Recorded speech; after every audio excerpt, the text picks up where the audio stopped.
All right, so we're back for another deep dive. And today we're going deep on a figure that's often been misunderstood, kind of shrouded in this darkness, right? We're talking about Belial. Belial, yeah. And, some people out there might know him as just like a demon, like bad, evil. But, like we always do on this show, we're going beyond the simple labels. Absolutely. And we're going to use, like we always do, all these cool sources. Like I've got the Dead Sea Scrolls here. Wow, the Dead Sea Scrolls. Excellent. I've got Paradise Lost from John Milton. A classic. And I've even got some stuff from a 20th century psychic. Okay, interesting. So we're going to talk all about Belial, his origins, how his story has evolved over time, and what he might even be able to tell us about, ourselves, right? Yeah, what's so interesting about Belial is that he was like a major player way before Satan kind of took center stage. He wasn't just some, like side character, some demon lurking in the shadows. This guy was like the OG, the king of evil, right? Yeah. If you will. Yeah. Okay, so let's rewind a little bit, all right? Because, the Dead Sea Scrolls, they depict Belial as the angel of darkness. Right. Locked in this like cosmic battle with the angel of light who represents God. But how does that predate Satan? Like, help me understand that. Yeah, sure. So, like, imagine a world where the concept of Satan, like this, all-powerful, like, ultimate evil, it hasn't really fully formed yet, right? Okay, yeah. And in that world, you've got these figures like Belial who represent, like, personified evil, right? Mm-hmm. And they're clashing with the forces of good. And this clash is, like, actually, we see depicted in what's called Amram's dream. It showcases Belial as the ultimate villain, but this is before Satan's rise to power. So it's like this glimpse into like a different way of understanding evil. Yeah, Right. That's super fascinating. It's kind of like, it makes you wonder if like how we view evil, you know what I mean, has changed over time. It probably has, yeah. So okay, if Belial was like the big bad, what were his tactics? Like, how did he kind of exert his influence over people? What did he do? Well, according to the Dead Sea Scrolls, right, he's got these weapons that they call the three nets. Three nets, yeah. And these nets are fornication, wealth, and defiling the holy places. Mm-hmm. And I think you're going to say, like, those sound pretty human, right? Totally. It's not like fire and brimstone. Like, he's not, throwing lightning bolts. It's very much like rooted in these earthly desires. What do you think that says about like the people and maybe the anxieties of the time when this was written? Well, I think it speaks to the very real struggle between like worldly temptations, and spiritual purity. That was probably super prevalent back then. It's almost like Belial represents those urges that could lead people astray from a righteous path. And these things probably felt super dangerous back then in that context.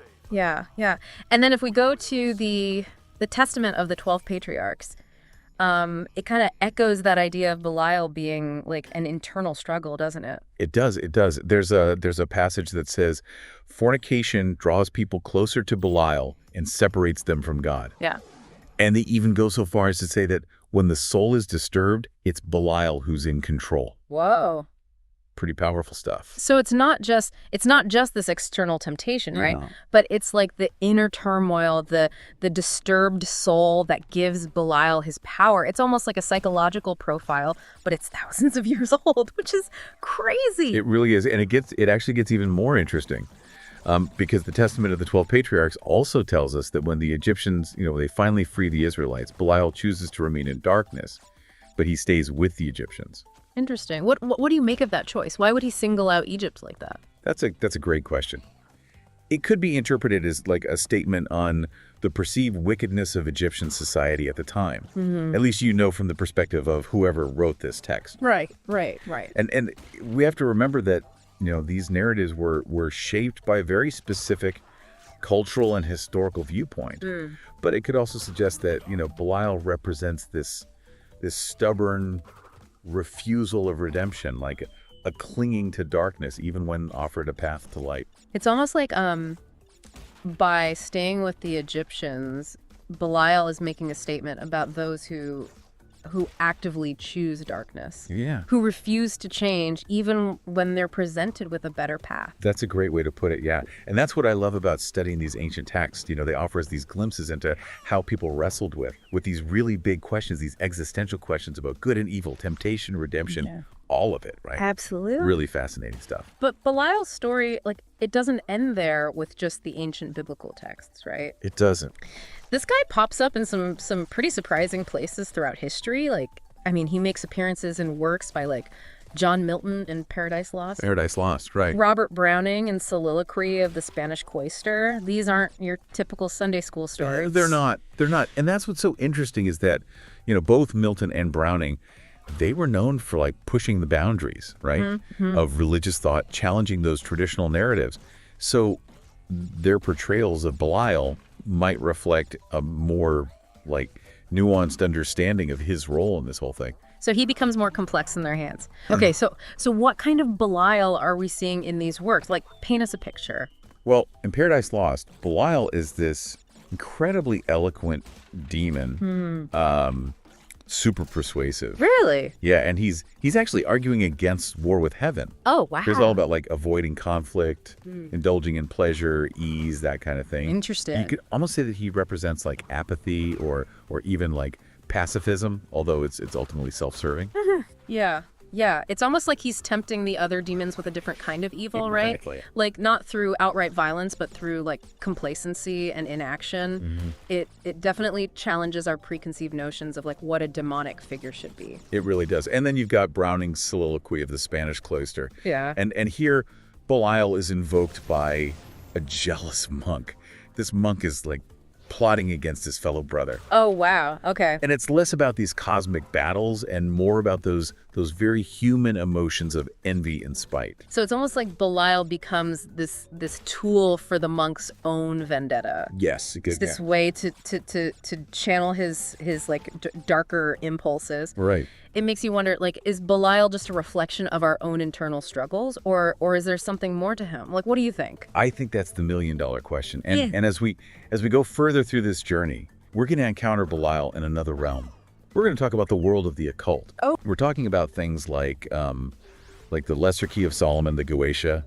These are essentially magical textbooks. Magic textbooks. Yeah, magical textbooks. They offer instructions on how to summon and interact with various entities around. So we went from the biblical texts to like epic poetry, and now we're going full on magic and demonology. I love it. Yeah, it's quite the journey. So how does Belial's image like change in this context? Well, in these grimoires, he's depicted as like this super powerful demon. He's the king of hell. He commands legions of lesser spirits. But here's the twist. He's not just, tempting people or stirring up trouble. He's actually granting favors. Whoa. Hold on. So now he's like a genie in a bottle. Kinda. What kind of favors are we talking about here? Well, the Goetia, for example, describes Belial as having the power to bestow high offices. Okay. He can cause the love of friends and foes alike. And he's even depicted as sitting on a flaming chariot and speaking with this beautiful but deceitful voice. Deceitful. Okay, so it's not just about temptation anymore. It's about power and influence. Right. But if Belial if he's inherently deceitful, can he really be trusted to grant these favors? I mean, what's the catch? Right. That's the catch. And another grimoire, the Pseudomonarchia Daemonum, it warns that Belial is a master of deception. He only offers truth when he's threatened. So even in this context where it seems like he's trying to help, there's this underlying like danger manipulation. It's almost like he's playing a game. Like he's using his power to toy with anyone who dares to like summon him. Yeah. But it's not just these like ancient texts, right? Yeah. You mentioned Edgar Cayce earlier. Yeah, the sleeping prophet. The sleeping prophet. He brought up Belial too. Yeah. And Cayce lived in the 20th century. Right. And he used the term sons of Belial in his psychic readings. Now, you might be thinking, like, what does a 20th century psychic have to do with an ancient demon? Yeah. But Casey's use of the term is really interesting because it kind of evolved over time. So how did he use it? Was he talking about, like, literal demonic beings, or was there more of a metaphorical meaning? Well, at first, it seems like he used it in the more traditional sense, like aligning with the Hebrew meaning of worthlessness, to describe individuals who are, straying from a righteous path. But later on, his use of the term kind of evolved to represent like these opposing forces, people who hinder spiritual progress. Okay. Even on a global scale. Yeah. Like Belial for Cayce became less about this individual temptation and more about these collective obstacles to enlightenment. It's fascinating to me how like this ancient figure, right? He still resonates today, even in different ways. It really speaks to like his enduring power, right? And the way he kind of captures our imagination. But of course we can't talk about Belial's, enduring legacy without addressing the darker side of this fascination. And there are historical accounts like Gilles de Rais. He was a 15th century nobleman. And he takes Belial's story to like a whole other level. Yeah. Gilles de Rais, he was a very wealthy, powerful guy, a respected military leader. He even fought alongside Joan of Arc. Wow. But, beneath this facade of respectability, he was accused of some horrific crimes. Like we're talking torture, murder of countless children. Oh my God. And according to some accounts, he was trying to summon Belial through these acts. He thought that it would give him power and knowledge. Wow, that takes us to a whole new level of disturbing. It's a stark reminder that the fascination with Belial can be really dangerous, especially when it's mixed with this lust for power and this complete disregard for human life. Right. And it highlights the potential consequences of trying to, tap into those darker forces. But despite all these disturbing associations, Belial still keeps popping up in modern culture. Yeah. And he's often used as a symbol of, rebellion and defiance. Yeah. Yeah, like he pops up in books like Phantoms by Dean Koontz, Master of Lies by Graham Masterton, right? Movies like The Exorcism of Emily Rose, even video games like Diablo. It's like he's become this cultural icon for anyone who rejects authority and embraces their dark side. Totally. And it makes you wonder if there's a little bit of Belial in all of us, right? Yeah. I mean, don't we all have those moments where we question the rules? Yeah. Where we feel tempted to break free from those societal constraints? That's a really interesting thought. It's like he represents that rebellious streak that exists within all of us. Right. That urge to kind of push boundaries and challenge the status quo. Exactly. But if Belial, if he embodies those parts of ourselves that we try to suppress, does that mean there's something inherently like wrong with those impulses, or could there be a way to integrate them in a healthy way? Like, what do you think? Those are great questions, and they really get at the heart of what makes Belial's story so compelling.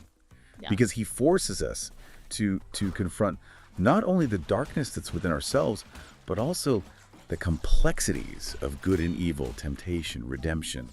There are no easy answers. Yeah. It's a journey. It's self-discovery, exploration. Yeah, we've covered a lot of ground in this deep dive. We went from, those ancient texts to magic, demonology. We even touched on how Belial pops up in modern culture. It's been quite the journey. My brain's like still processing everything. It's a lot to take in, right? I mean, Belial's story is so vast, so complex.